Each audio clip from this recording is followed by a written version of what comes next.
Alright guys, my arm's pretty dead from practicing with the addle, so I'm gonna show you guys my my lawu, my Swedish tipee. Yeah, it's a Swedish word for teepee. I used a 12 by 22, I believe, tarp. I might be wrong on that, but it's brown on the outside, and it's got that silver reflective coating on the inside. And this is it. Got my small fire pit here, kettle, millbank bag, some wood that's drying in here, some split ash. That's the fire pit. Boughs for seating. I made a backrest there that I'm still working on. Bed that's in the works. Still need a lot more debris on there. I mean, that's really it. Got a couple of assorted tools here. Chopping block, mallet, digging stick, larger digging stick that's also a kettle holder. But it's pretty basic, pretty simple. I dug a hole in the ground, lined it with rocks from previous camps so I know they wouldn't explode. Took this rock and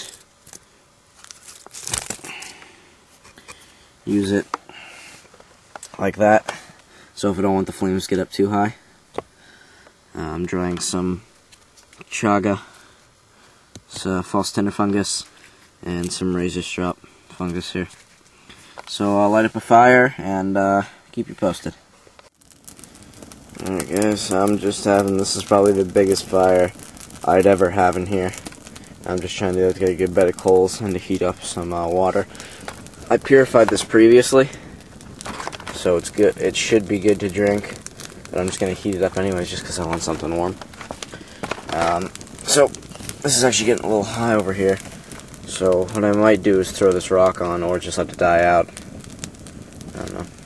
But the rock actually helps out a lot. I saw it on one of Dave Cannonberry's videos and I really like the idea for a small shelter like this. And one thing you really want to make sure is you want to make sure that flame doesn't get too high because it could melt the tarp. So actually what I am going to do is fix this.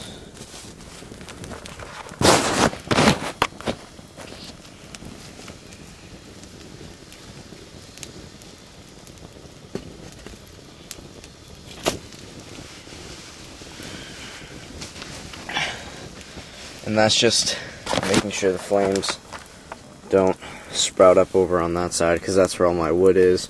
Anything flammable is really on that side, because the closest part of the tarp is there. If it comes out this way a little bit, I really don't mind all that much. Seems to be a good fire. Make sure these are drying properly. The trick with these to drying them is to make sure they don't dry too quick or too slow. I've got ash drying there, and this is the bed. I mean, there's only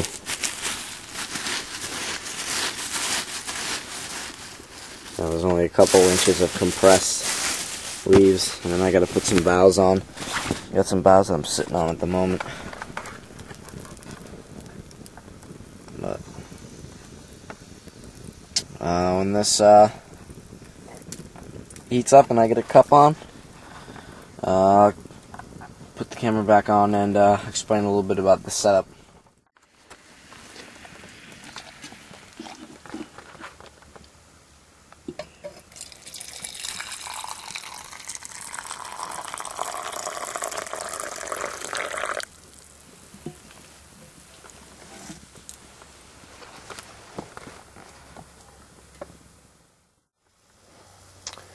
Alright guys, with the setup of this, it's basically just like any other teepee. You get your three main poles and you get your supporting poles, and then you just throw a tarp around.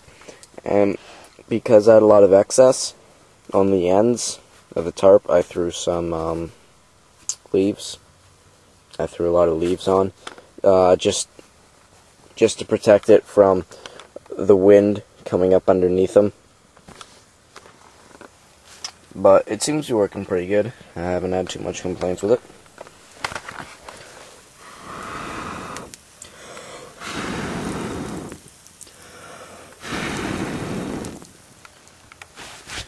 One key for this, though, is I recommend burning hardwoods in here, or something that doesn't really pop a lot.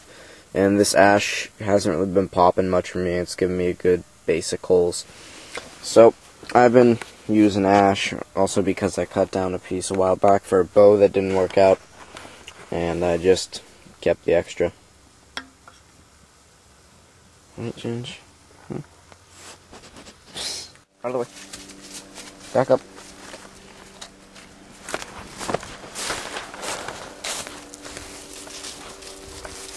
You can actually see the edge of the tarp right there.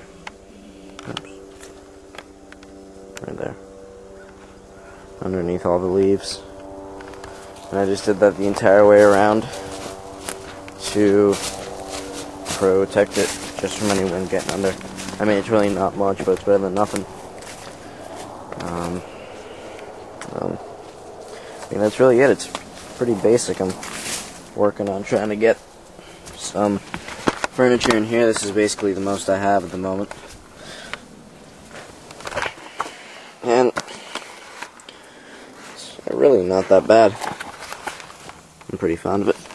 She likes it. Emma comes around a lot. She spends all the time here. So